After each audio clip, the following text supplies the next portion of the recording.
Et si la guerre n'était pas un accident du système, mais bien son cœur invisible?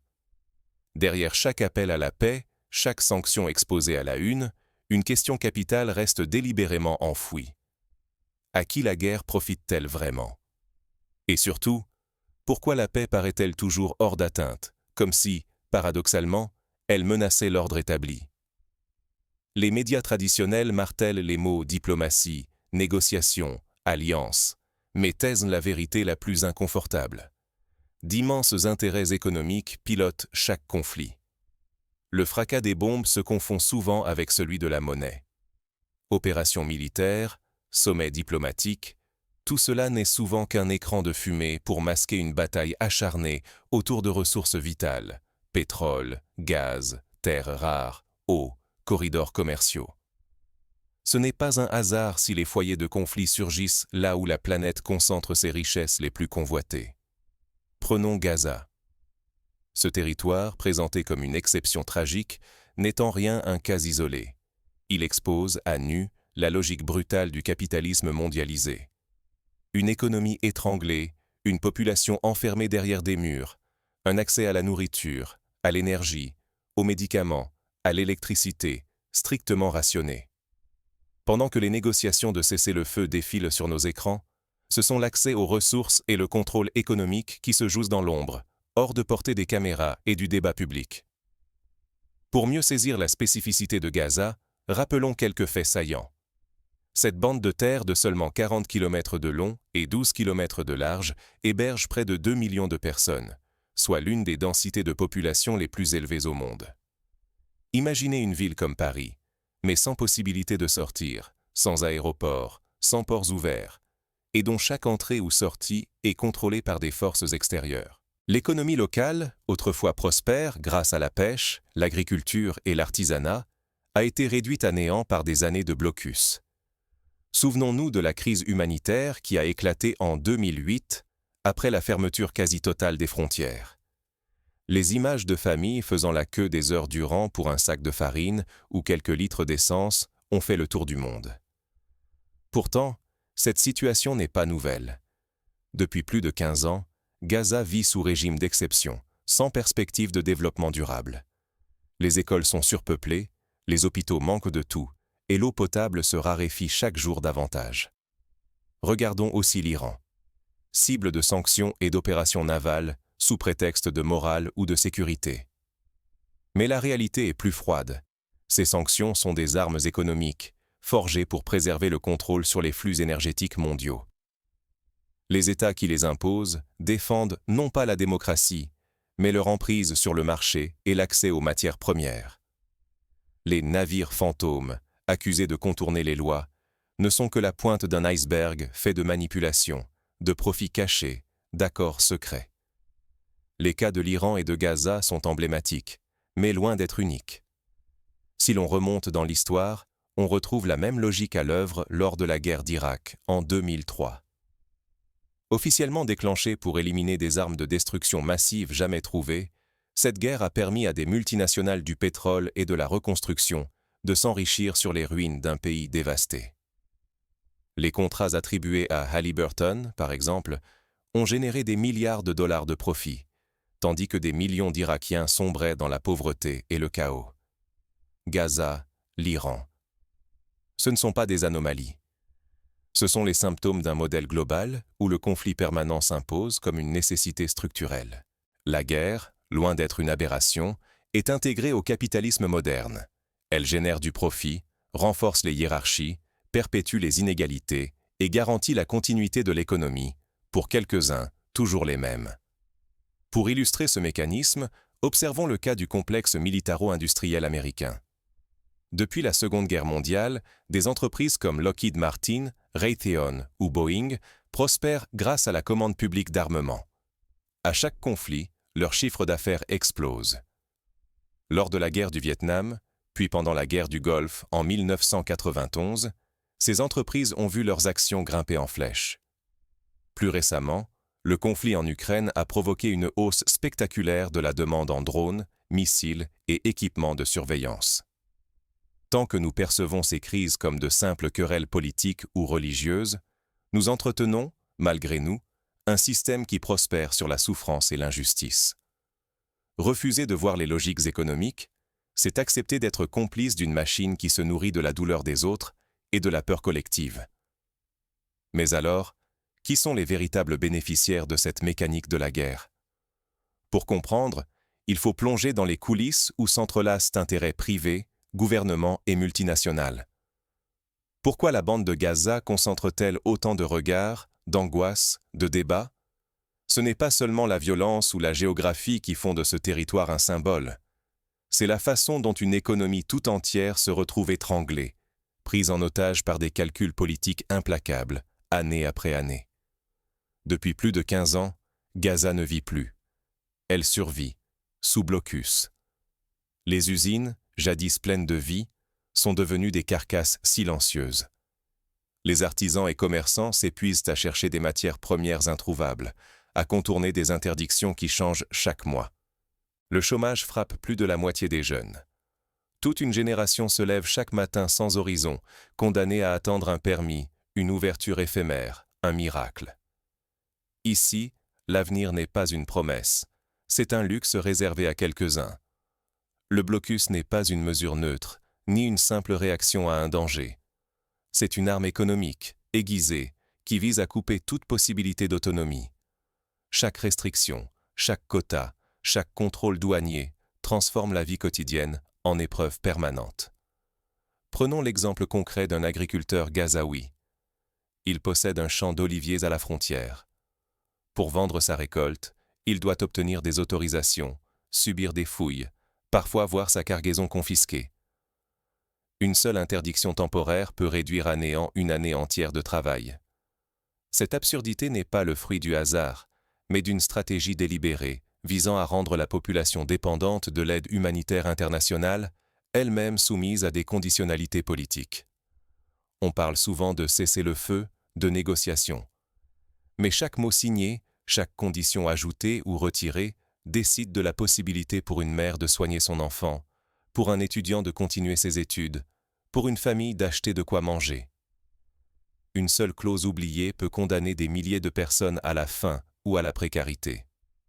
Par exemple, en 2014, lors de l'opération Bordure protectrice, un accord de cessez-le-feu avait été conclu avec la promesse de faciliter l'importation de matériaux de construction.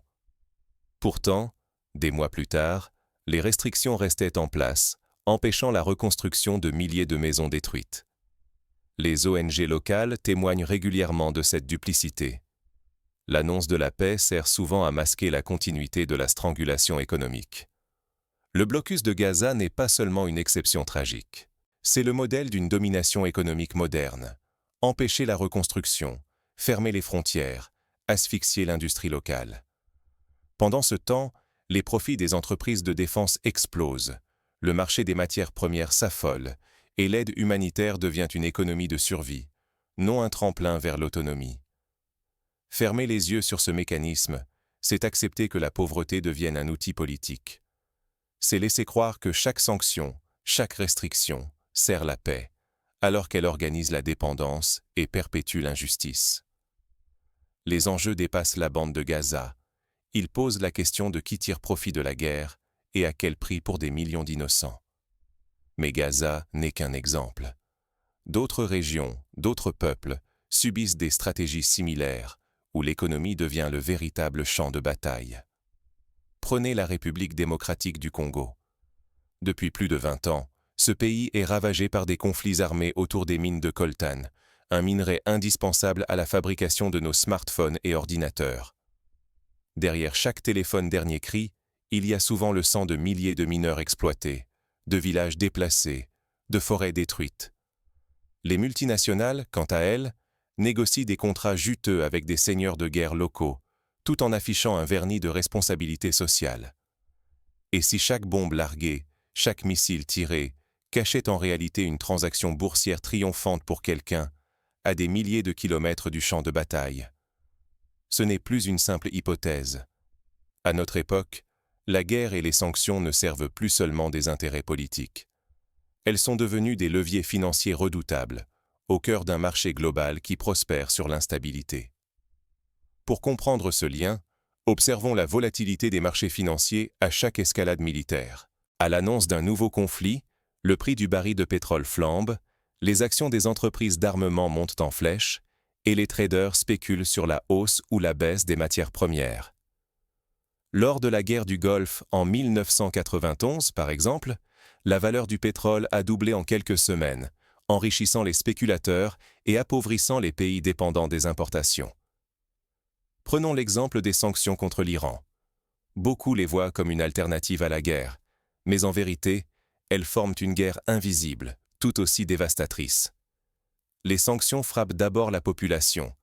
Le chômage s'envole, l'inflation ravage les économies familiales, les médicaments disparaissent, et la souffrance reste hors champ, silencieuse. Chaque décision politique précipite des millions de vies dans la précarité et l'angoisse. Pour illustrer cette réalité, on peut citer le cas d'une jeune femme iranienne atteinte de sclérose en plaques. En 2019, en raison des sanctions, les médicaments importés sont devenus introuvables. Sa famille, comme des milliers d'autres, a dû recourir à des réseaux parallèles, payant des sommes exorbitantes pour un traitement vital. Derrière la rhétorique des sanctions ciblées, c'est toute une société qui souffre. Derrière chaque sanction se cachent des intérêts économiques précis, des gagnants discrets, mais bien réels. Les marchés mondiaux de l'énergie se réorganisent, certains traders engrangent des fortunes grâce à la volatilité du pétrole, tandis que des entreprises occidentales profitent de l'éviction des concurrents iraniens pour conquérir de nouveaux marchés. Rien n'est laissé au hasard. Ce système est conçu, orchestré et surveillé par des acteurs puissants, capables de transformer la détresse de tout un peuple en opportunité financière. La guerre, qu'elle se mène par des armes ou par des embargos, n'est pas une anomalie du capitalisme mondial. Elle en est le moteur secret. Les industries de l'armement enregistrent des bénéfices records. À chaque annonce de conflit, la valeur des actions de ces entreprises s'envole, comme si la violence elle-même était devenue une ressource cotée en bourse. Les chaînes d'information ne sont pas en reste. La peur fait grimper l'audience, les budgets publicitaires suivent, et la guerre devient un spectacle permanent. Regardez ce qui se passe lors des grands moments de tension internationale. La chaîne CNN, par exemple, a vu ses audiences exploser lors des guerres en Irak et en Afghanistan. Les annonceurs perdent plus cher pour placer leur publicité dans les créneaux dédiés à l'actualité brûlante. La guerre, pour les médias, est aussi une affaire. Ce cercle vicieux se nourrit de sa propre dynamique. Plus l'économie de guerre prospère, plus la paix devient suspecte. Dans ce système, la stabilité est dépeinte comme une menace pour la croissance. Ceux qui réclament la fin des hostilités sont accusés de mettre en danger l'emploi, l'innovation, voire la puissance industrielle. La souffrance humaine est reléguée au rang de bruit de fond, tandis que la paix est taxée d'utopie naïve. Résister à cette mécanique, c'est d'abord en reconnaître le double visage. La paix mettrait en péril des milliers d'emplois, des milliards de contrats, toute une économie qui s'est structurée autour de la peur et de la violence. Mais renoncer à résister, c'est accepter d'être prisonnier d'un cycle sans fin, où la sécurité de quelques-uns dépend du malheur de tous les autres, où l'on sacrifie la paix véritable sur l'autel d'une croissance bâtie sur la souffrance. Mais ce n'est pas uniquement à l'étranger que ce système opère. Il façonne aussi nos sociétés, nos choix économiques et jusqu'à nos propres peurs. Qui paie le vrai prix de cette guerre perpétuelle et qui en décide vraiment? La Shadow Fleet iranienne, cette flotte fantôme d'hydrocarbures qui échappe aux contrôles occidentaux, est-elle le signe avant-coureur d'un nouvel ordre économique mondial? Chaque pétrolier qui trace sa route dans l'ombre remet en cause l'hégémonie que les États-Unis et leurs alliés ont imposée sur le commerce de l'énergie, colonne vertébrale du capitalisme globalisé. La campagne américaine contre la flotte fantôme n'est pas une simple opération contre le contournement des sanctions. C'est une lutte vitale pour protéger le contrôle occidental sur le flux mondial du pétrole, socle d'un pouvoir qui permet d'imposer ses règles, d'étouffer les rivaux et de préserver des privilèges historiques. Chaque saisie de navire signale que défier cet ordre, c'est risquer l'exclusion. Mais ce bras de fer ne fait qu'attiser la créativité et la résilience des puissances challenger. La Chine, la Russie, l'Inde et d'autres architectes de l'ombre tissent leur propre réseau. Pétroliers sous pavillon discret, contrats réglés en yuan, en roubles ou en roupies, rachat de technologies stratégiques. Loin des regards, un marché parallèle grandit, tandis que le dollar s'effrite et que les sanctions deviennent de simples obstacles à contourner. À chaque tentative d'asphyxie économique, des conséquences imprévues émergent. Vouloir isoler l'Iran ou fragiliser la Russie accélère la création de circuits alternatifs, hors de portée occidentale. La multipolarité, longtemps abstraite, devient tangible. Dans chaque transaction occulte, chaque pipeline discret, chaque cargaison rebaptisée au bout du monde. Les sanctions, censées dissuader, se révèlent aussi être des avertissements adressés à tous ceux qui oseraient défier l'ordre établi. Mais elles dévoilent leurs propres failles. Trop d'arbitraire, trop d'innocents frappés, trop de fissures qui s'élargissent. Plus la guerre économique s'intensifie, plus elle expose la fragilité d'un système qui se croyait inattaquable. Regardons l'exemple de la Russie après 2022. Les sanctions occidentales de grande ampleur devaient ruiner l'économie russe. Pourtant, Moscou a vite trouvé des partenaires alternatifs en Asie, a instauré des systèmes de paiement indépendants de SWIFT, et la demande mondiale de gaz et de pétrole a continué d'affluer par des canaux détournés. Résultat, la Russie n'a pas sombré, mais le système occidental a révélé ses propres limites. La vraie menace se précise, basculer dans une guerre économique totale, sans règles, où chaque camp multiplie embargos, sabotages et représailles. Dans ce scénario, ni la sécurité, ni la stabilité mondiale ne tiennent. Les économies se fragmentent, la confiance s'érode, et la prospérité cède la place à la peur. Pour mieux comprendre ce risque, repensons à la crise de Suez en 1956. Lorsqu'une voie commerciale majeure est bloquée, c'est toute la chaîne logistique mondiale qui vacille. Les prix augmentent, les pénuries se multiplient, et le commerce international s'effondre. Aujourd'hui, avec la guerre en Ukraine, le blocage de la mer Noire ou les attaques de drones sur des infrastructures pétrolières en Arabie Saoudite, ce scénario d'instabilité est plus réel que jamais. Face à cette mutation, une évidence s'impose. Nul n'est à l'abri. Quand le commerce mondial vacille, le prix des biens quotidiens, la sécurité de l'emploi et la cohésion sociale de chaque pays sont menacés. Préserver des privilèges économiques au prix de la paix, c'est condamner des milliards d'individus à subir les convulsions d'un monde en crise. Mais derrière ces batailles visibles se cache une mécanique plus profonde, qui façonne le destin des sociétés. Pour comprendre la violence des conflits actuels, il faut percer le voile des discours officiels et suivre la piste de l'argent. Où commence la paix véritable? Dans votre portefeuille, dans votre voix, ou dans la lucidité de votre regard? Cette question dérange, mais elle s'adresse à chacun de nous, loin des frontières et des discours officiels. Le système qui prospère sur la guerre ne tourne pas sans notre complicité silencieuse. Chaque euro d'impôt soutient, jour après jour, des budgets militaires. Nos placements, même modestes, se retrouvent liés à l'armement ou aux énergies fossiles. Nos choix quotidiens d'achat s'imbriquent dans la mécanique globale qui alimente les conflits, parfois à notre insu, souvent par habitude ou résignation. Pour prendre conscience de ce lien, il suffit d'observer la composition des fonds d'investissement classiques proposés par les banques. Beaucoup d'entre eux financent, sans le dire explicitement, des entreprises impliquées dans la production d'armes ou l'extraction pétrolière. En choisissant un smartphone, un ordinateur, une voiture, nous contribuons, indirectement, à des chaînes d'approvisionnement qui traversent des zones de conflit. Sommes-nous condamnés à ce rôle de complice? Non, pas si nous comprenons les rouages du système. Il faut suivre la piste de l'argent, démasquer les intérêts cachés, remettre en question chaque récit présenté comme inévitable.